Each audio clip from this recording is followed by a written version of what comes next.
HIP is a boutique education advisory that helps aspiring students get accepted into top-tier education institutions globally for high school, undergraduate, master's, MBA, and executive education programs.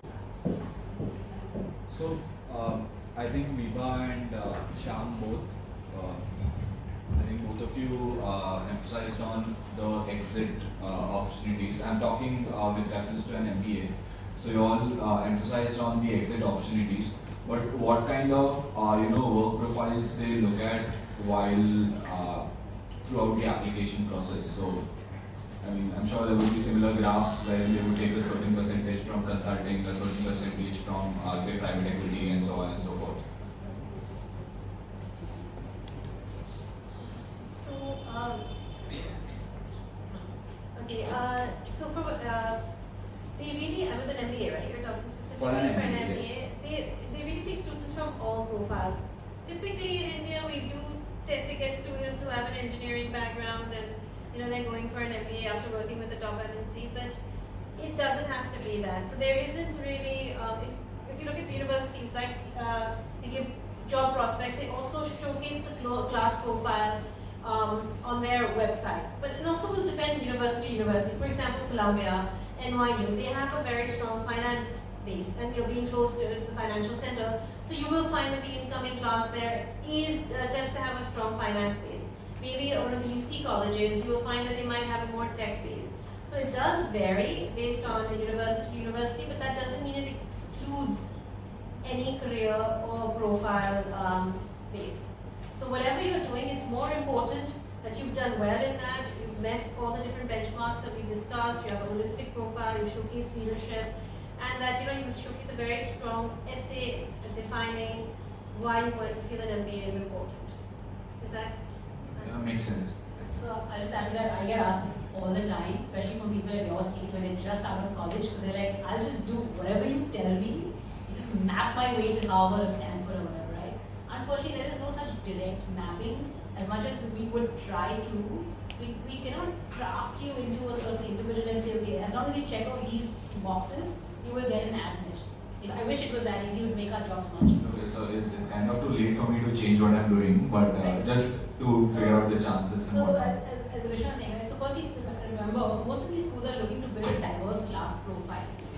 Someone had alluded to the fact that when you're in class in business school, it's not about what the lecturer is telling you, it's more about what is the class going to share with you, right? So imagine if I have a classroom full of engineers, or if I have a classroom full of people from private equity, etc., it makes the class dynamic boring.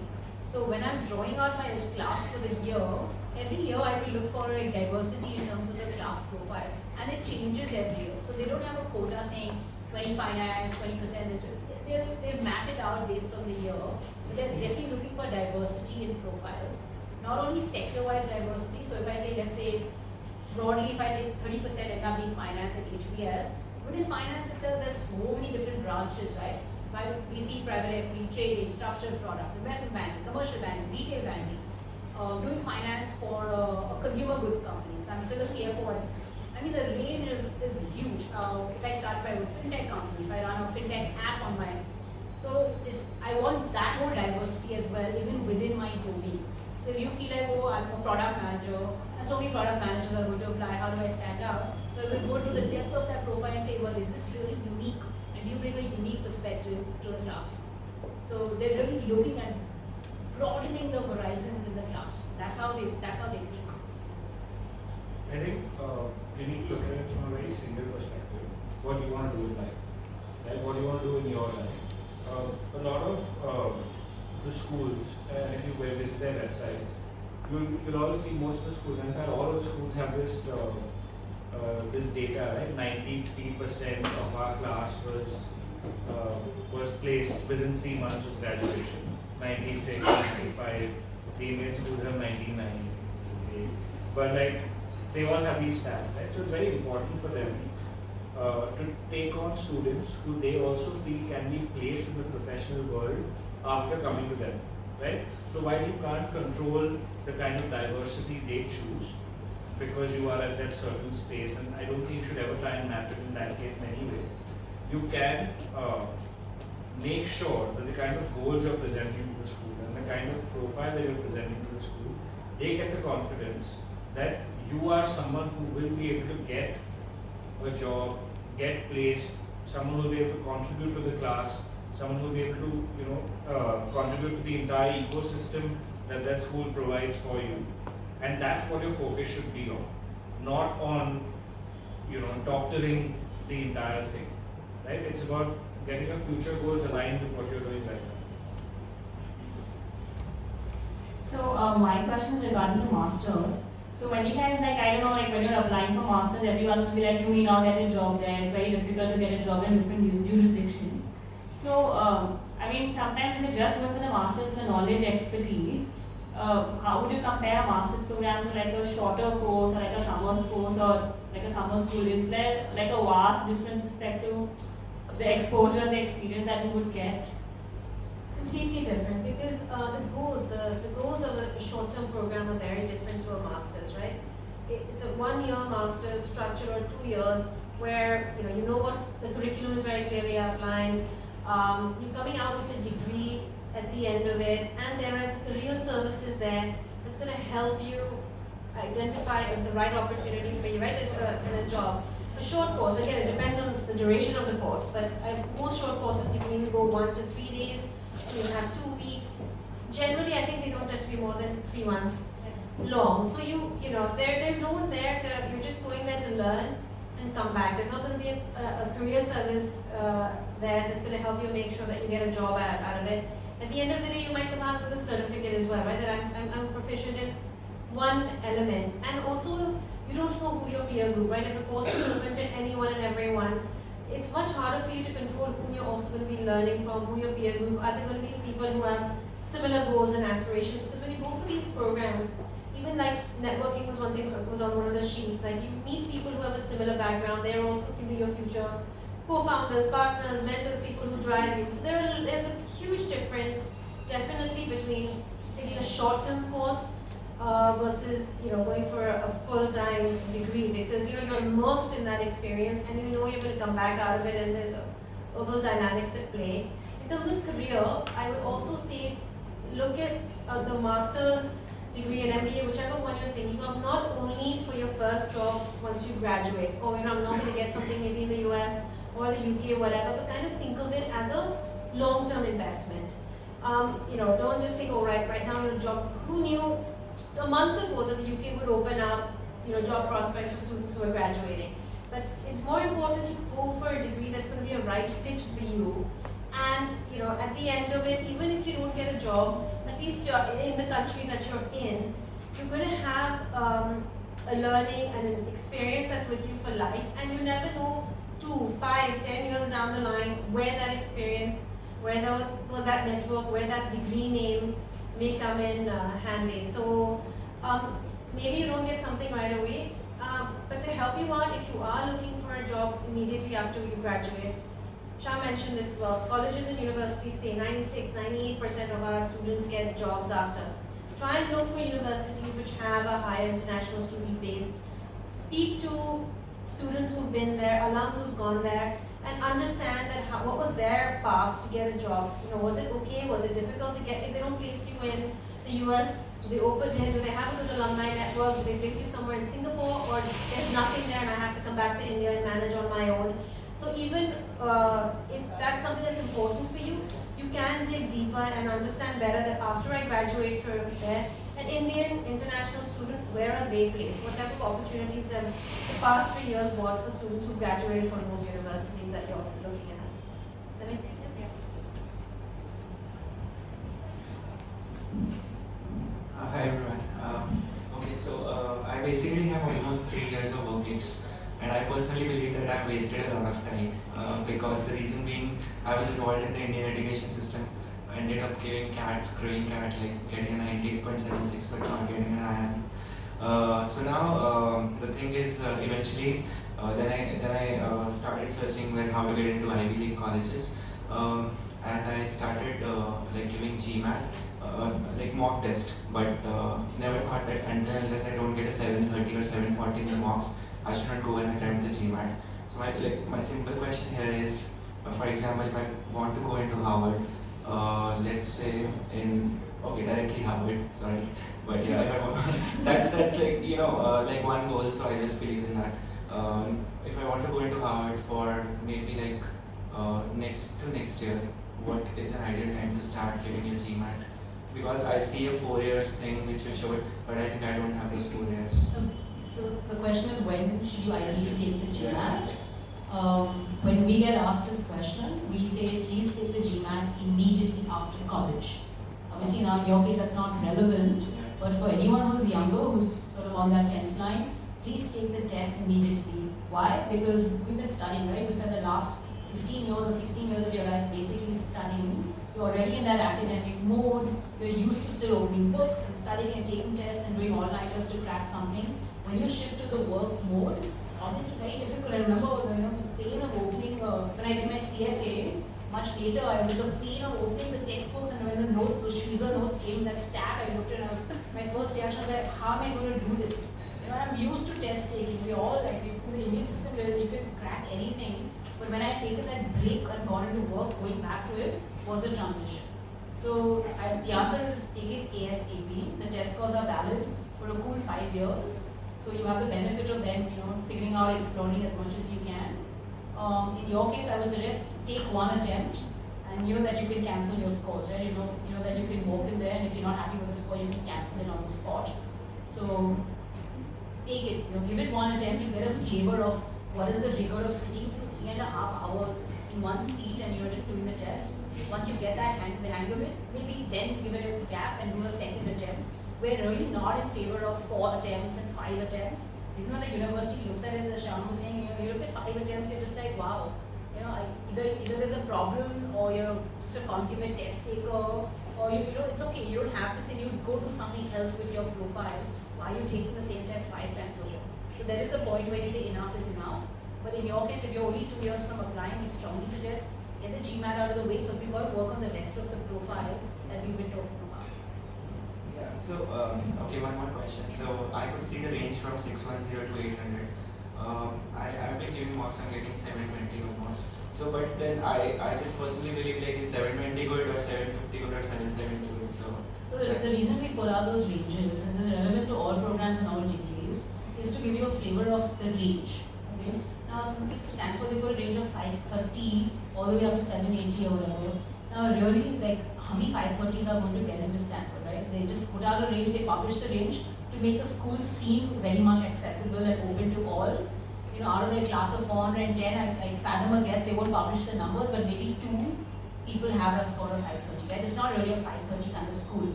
Who are these people with the 530? So in my class at Harvard, we had one person who was a Olympic silver medalist. She was like a ski champion. So I'm sure her application talked about all these amazing stories of training for the Olympics and becoming a sports person. We had another person who was in the war zone with General Petraeus in Iraq. And he was in my section, in my class. So the stuff he would tell us about how they do war strategy and his contribution to the classroom was way beyond any 780 people, right? So when we have someone so stellar applying with a completely different worldview, that's when they say, look, if you're in Iraq in a war zone, we're expecting a 730 score from you, and that 530 or whatever is fine, because you've been so many, obviously gone to like West Point, which is a naval academy or whatever in the US. Their training is just like another level, right? So you bring that sort of caliber to the school, then they'll say this 530 and stuff. So don't let those numbers also fool you into thinking like, oh, 600 mera ho jayega Stanford mein. Obviously not. As we mentioned earlier, you should look at we put out the ranges here for you. Some of the schools also publish the average scores. As an Indian applicant applying, because Indians are also amazing test takers, right? If we look at the average GMAT score in this room, we will find all our average GMAT scores as an organization. When we talk to schools, we say as an organization, our average GMAT score is 710 minimum. Because that's the kind of profiles that we see. So you're seeing 710, 720 as an average. You want to beat the average. So 20 points above the average score published by the school is where we think that Indian average score should be in an ideal situation. Unless you have something incredible going on for you outside. So if you have that wow factor, then the score might be compensated for. Otherwise, you're really looking. But you don't have to get a 750. You don't have to kill yourself with a 740 either. Give it your best shot, and then work on the rest of the profile, because everything will piece together.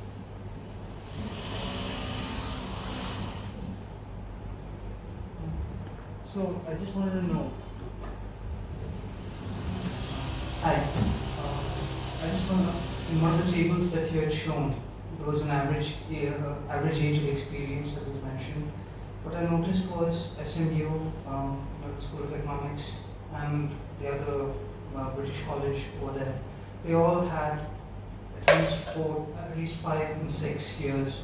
So my question to you, especially you guys, since you've worked before, what are the type of soft skills that they expect from an individual who's applying for a master's program, who has, let's say, I've got 5 years of work experience, so 5, 6, whatever it is.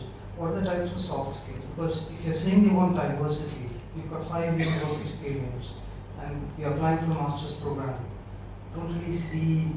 I mean, people will be having the same sort of experience, the same sort of mentality, maybe not tackling situations, but maybe exuberance or approach to solving problems. So that's what I'm trying to ask you. What are the type of soft skills that they look for in the master's program?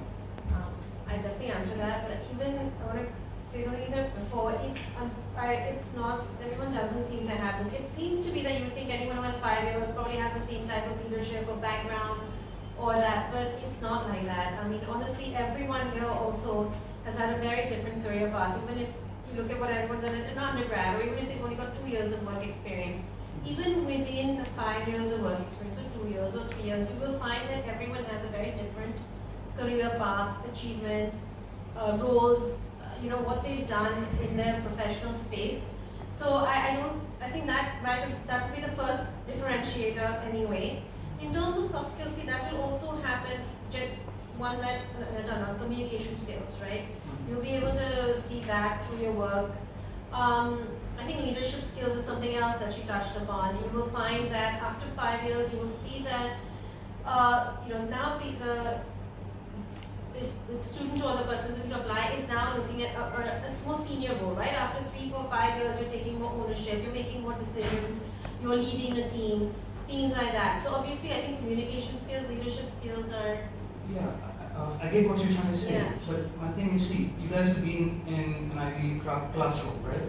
So being said, what I'm saying is the people you studied with, right? They might have the same sort of skill sets or the same sort of way of doing work. That's what I'm asking. Is that true? Are you referring to like a master's degree Exactly. in finance? Yeah, correct. Okay. No, so again, as a brainstormer, and of course I'll pass it on to Ananya, who will be able to comment better. But I'm just going to give a brainstormer's perspective on this. We've done several master's applications. Got us how many more MBA applications?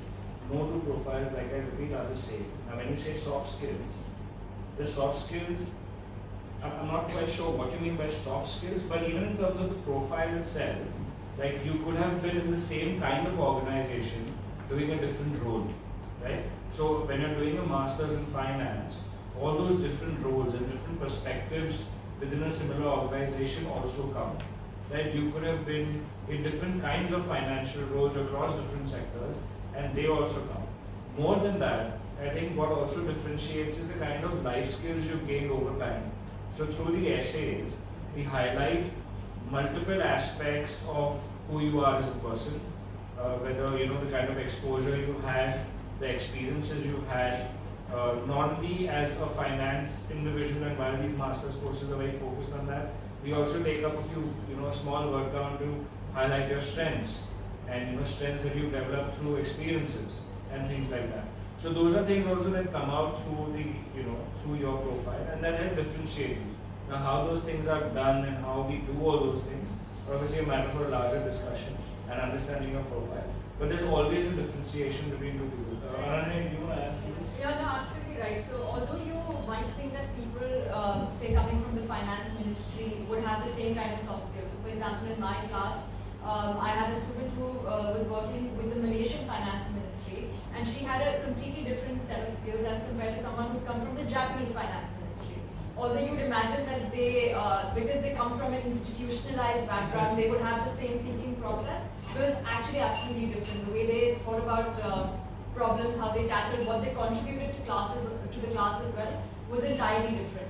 Similarly, someone who came from a hedge fund, say in the Cayman Islands, versus someone who came from a hedge fund in India would be absolutely different. So although you might come from similar sort of professional backgrounds, but again, like Shyam said, the kind of skills that you pick up along the way and the kind of life skills that you've picked up through extracurriculars and through the kind of initiatives you've taken makes you an entirely different person. I think even from geography, even if we're all from India, all three of us have been to Carnegie Mellon, but I think if you interact with three of us, we have very different set of quantitative, soft skills, everything. I mean, it's just because of our background that has led us into that classroom. So we all will be very different personalities in the classroom and add a very different experience. Yeah. And I think if you speak about soft skills itself, I think a lot of our discussion is going towards the hard skills. How good you're articulating your thought process, how good you're articulating your experience that you picked up, how good you're articulating the problem that you had and how you solved it. I think it's all about articulation. I think she mentioned communication. It all comes down to that. If it's all there in your head but you can't share it with your classmates and your friends, it doesn't really add too much.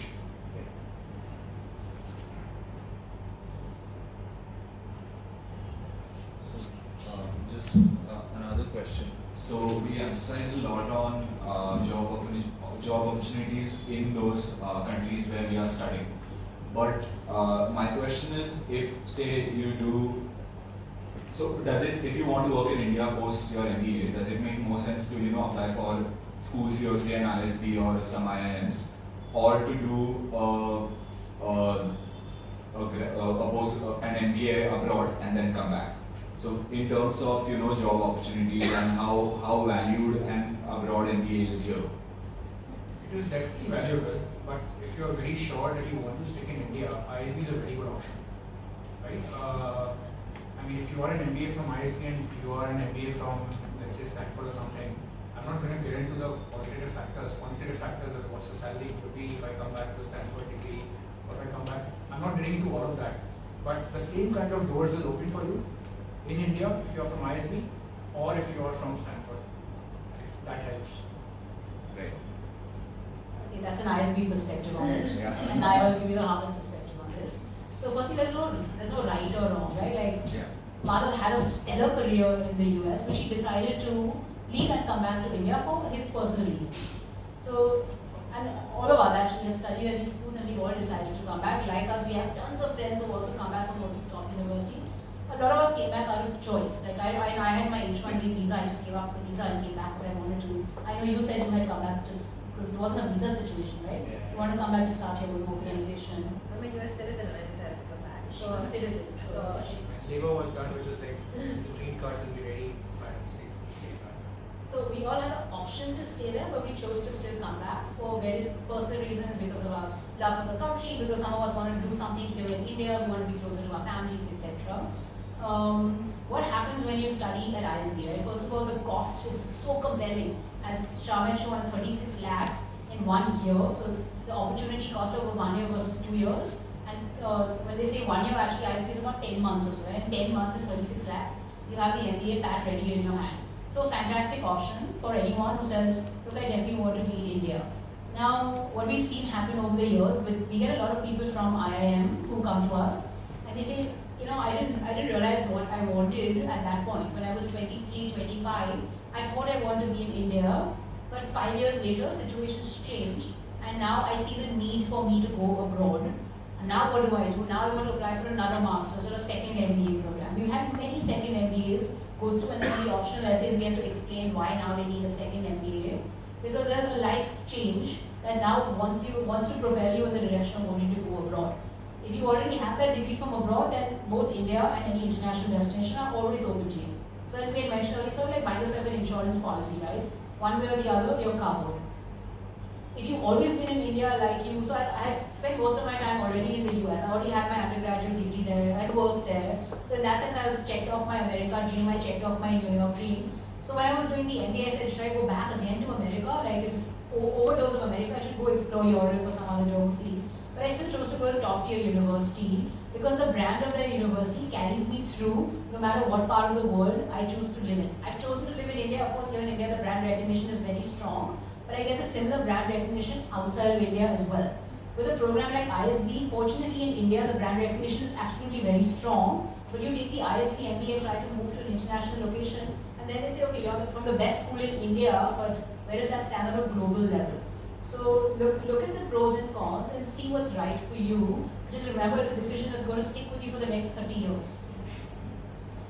I think even the kind of experience you want from an MBA and from your final degree is very important, right? So we mentioned groupthink, which as Indians we have, right, inherently. We know that problem can be solved with jugaad, and there's an MBA topic, so no doubt. And we know that if there is a certain kind of situation, invariably we all think in the same direction, right? Because we know how in India it can be solved, right? But to break that, and that's called groupthink. But to break that, when you're in Cambridge and you're sitting with a Chinese, a Japanese, an American, a Britisher, and you're all in one group where the Britishers trying to be really proper and the Americans trying to be really aggressive and the Germans trying to be really efficient, and you're just trying to find a jugaad. It really helps you put things into perspective on how people work globally. It helps you understand what's the best of all the worlds, and even evolve your sense of thinking in terms of how you can solve a problem, or how you can approach an issue, or how you can just basically work better, right? Which I think in an ISB invariably you go into that same zone कि भाई ऐसे करके कर लेते हैं, right? There it doesn't happen, right? I had to struggle for the most simplest of things because the guy sitting next to me wouldn't believe that this is true, right? And I'm not going to specific examples, but it happened, right? And it's hard, but then you realize that people from different parts of the world bring different perspectives, and I think that really opens up your mind in a way that I believe an Indian education will not be able to. To add to that, I went there to sell soap. I want to get a job in like a very consumer focused, FMCG kind of organization. But when I was there, Cambridge is, like the Silicon Fen of the UK. It's got about 4,000 startups. And I interned, so along with Google and Twitter, I also interned with one startup. And it was like a 3-man show, and they were just doing everything, and I loved it. And I was like, this is what I want to do. So 17th September, my course gets over 18th time in India, right? So, but again, it opens up your mind, it gives you perspective on, there's so much else happening in the world out there, and you're just stuck here in, thinking in your comfort zone.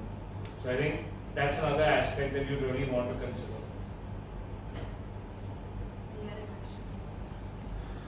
Just wanted to ask, like CFA is enough just to get into the job field, or you need to do something MBA or accountant? Depends.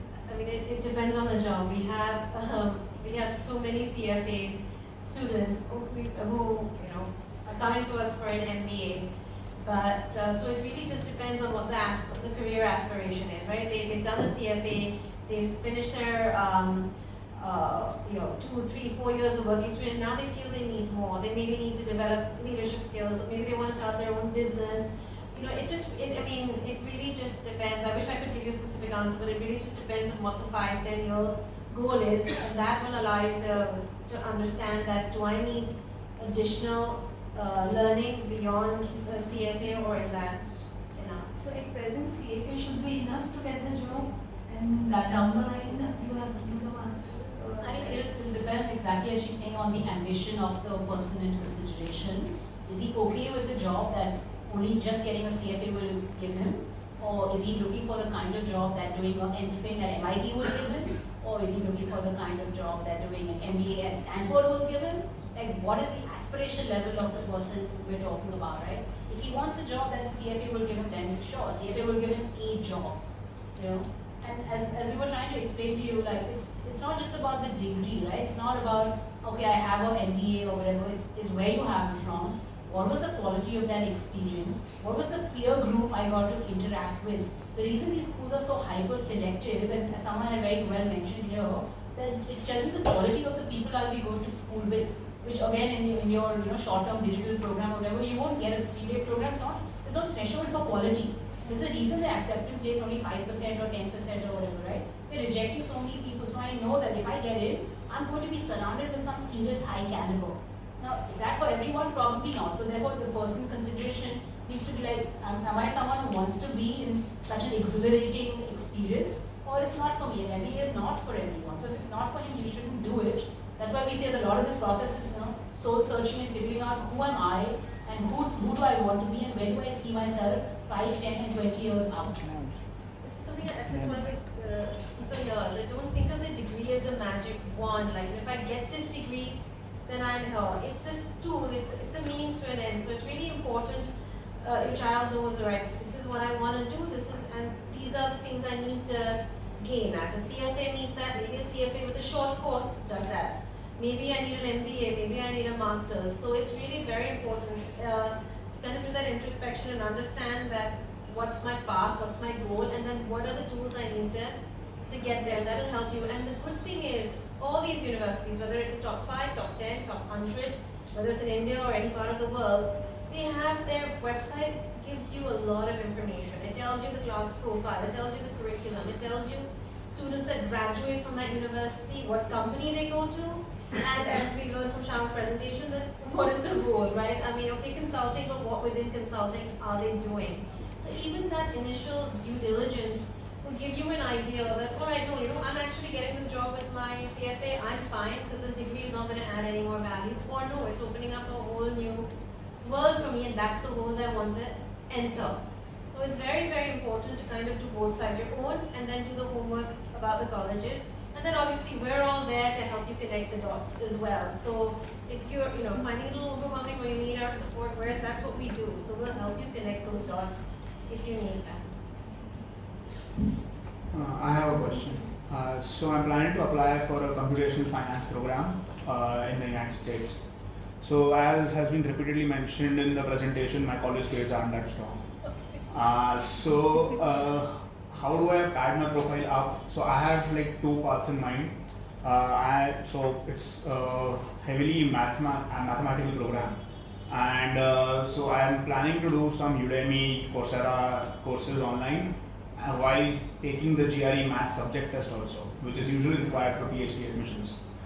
So how much weight will these 2 paths put on my profile? First question. Second question, is there anything else I can do to get that dream program of mine? Okay, so there's a lot you can do, and to be able to give you specifics on your profile, obviously we'll have to talk to you in a private one-on-one session. The direction in which you're taking this seems okay, but as we try to repeat many times, there is no formula. Someone had asked, is there a weighted average scoring for extracurriculars and this, that? There is no such weighted average in the schools follow as well. Once we understand your background, understand the subjects, understand the transcripts, we deep dive into the entire academic profile, and deep dive into your work profile and your extracurricular profile. We'll then be able to judge on a holistic basis what are the key gaps, and maybe in your mind it's only academics that you feel are a gap, but when one of us assess you, we might say actually we identified 3 more gaps and maybe those need to be filled. So if you do a deep dive assessment with us, we'll be able to give you a good understanding of what are the negatives in the profile and what exactly you can do to curb those negatives. That's what we actually do in a counseling session. Thanks. Hi, I have a question. I'm planning to pursue MBA. So nowadays when we searching online, we find that a lot of MBAs, especially in Europe, are being tagged as global MBAs, and they have a different course as a normal MBA. So can you just throw a bit light on the benefits of a global MBA vis-a-vis a normal MBA? Or So the global MBA, it just means that there might be more opportunities to travel abroad. You might have a semester abroad, you might have more field trips to other countries. In terms of learning it, it'll have finance, it'll have maybe the case studies that they use will not be Europe specific or US, but they'll have, if they're looking at a problem, they'll try and bring in case studies from other countries as well, or in addition to what they've been using. I think really sometimes there's no real difference at all, it's just a question of tagging. So this again goes back to, if a school tends to have just one MBA, they might have labeled it global because maybe 60, 70, 80% of their incoming class are international students. So you'll have to, that's where again you have to really deep dive into what the curriculum involves, because even regular MBAs, a lot of MBA programs have programs where they take you to other geographies and then allow you to, spend a month in China or things like that.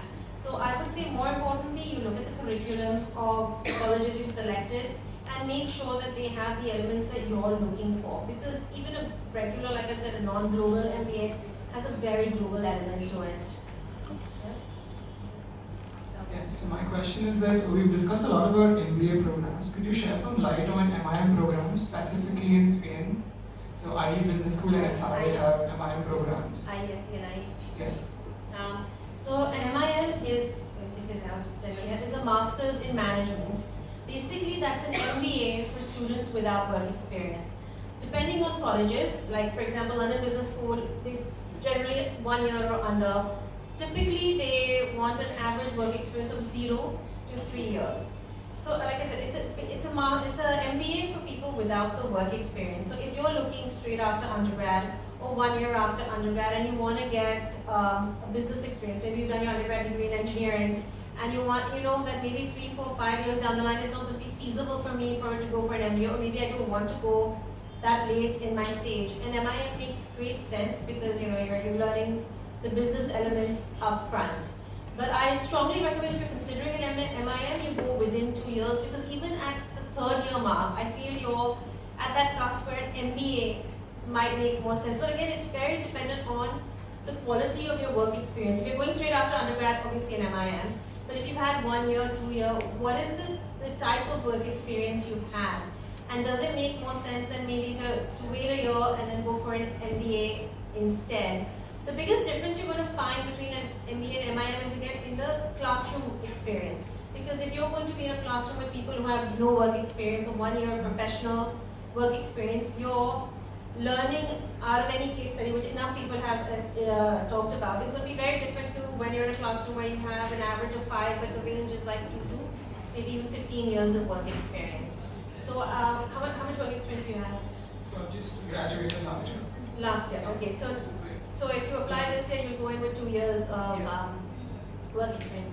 IE and IESC both are great schools, and they both also have an MBA degree as well. So if you're going in with 2 years of work experience, my advice to you, it also depends on, like I said, what are your restrictions? Can you wait a couple of years? Can you not? And what's been the quality of your work experience these past 2 years? I again recommend you look at the class profile and the curriculum of both programs.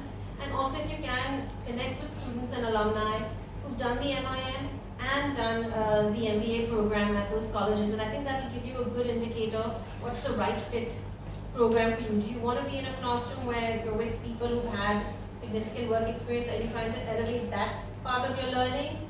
Or you want to start from scratch and really just do finance 101, marketing 101, and more focus on the academic side of it?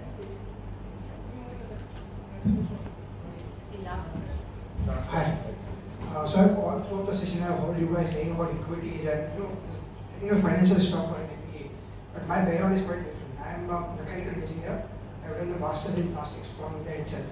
So it's not traditional finance background. But I would like to go and pursue MBA in the US. So basically I have 5 years of experience, and by the time I plan to go, I will be having 6 years of experience. In that, 3 of it is out of India. And the last 3 years I've been building my own business in India. But I'm just feeling that this is the right time to go and get an MBA for myself. So I just wanted to know that while you're doing an MBA, is manufacturing the right thing? There are people from manufacturing background council who goes for an MBA. Absolutely, one of it, because he's a non. Yeah, I'm not the right guy to answer manufacturing, but I've had enough and many manufacturing colleagues and classmates in both ISB, in ISB especially. So it is obviously yes. So does it give an advantage when I go for an Harvard or Stanford? Is it an advantage to be from a non-IT or non-financial background? As we had said earlier, as you also rightly pointed out, largely the talk is finance and consulting people, technology and product management people. If you open the websites also, that's the sectors you will see. Tech, consulting, finance, product management, software, broadly these sectors. So when you bring something different to the table, but as I said, even though you're going to be a minority, even within that minority, there are lots of people applying. you will not be the only manufacturing guy applying, right? Obviously. So what is your story then within the manufacturing? Is it compelling enough? Did you make some real sort of strides in the manufacturing sector that you took on? Is it a family business setup, or you a working professional? Was the work in India? Was it in China? Was it in Finland? You know, what is it that's so exotic and unique and compelling about your profile as a manufacturing guy that I give you one of my seats? You know, the numbers are so tight. If we're going to give you a seat, then it has to be really, really compelling. So absolutely, in terms of diversity, you will look unique because you're not yet another finance or consulting or product guy. But then what are you bringing to the table is the question to ask yourself. That is what I wanted to understand. I mean, how unique I am, what is my standing. Now, that again, same thing as I told him, when we do your profile assessment, we'll be able to deep dive and sort of break it down for you. But broadly, to our top level answer your question, you should be in a good place. Okay, shall we wrap this? Okay. So thank you all for being here, and we have lots of events if you already signed up for a newsletter. This Saturday we have SMU coming to office. Yes. Is that right? Okay. And then in November we have Yale coming to our offices. So the admissions officers of these schools are actually, we're not sort of hand in glove with them, but we know them well. And because they know that we do not represent any universities, they're happy to come by the offices and actually talk to us.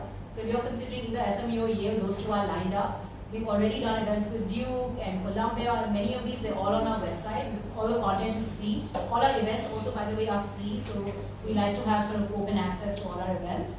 We're also, actually, this is a poster that's just come out from Jenko Publishing. So we're writing a book with Jenko, and the book is due to be out in the next 5 or 6 weeks. So if anyone's looking at the MBA, the book covers everything about the MBA journey, from why you should do an MBA to how to get in. It's almost everything that we've talked about here, and much more that we've learned through cases is all concisely put into the book. So when the book comes out, obviously we will send you guys an email.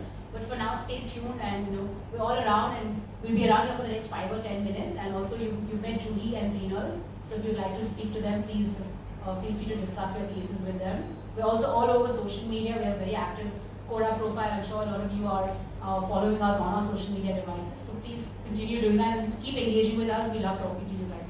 So thank you all for coming. Contact us at help@reachiv.com for any further queries, and join us on Facebook, Twitter, and YouTube.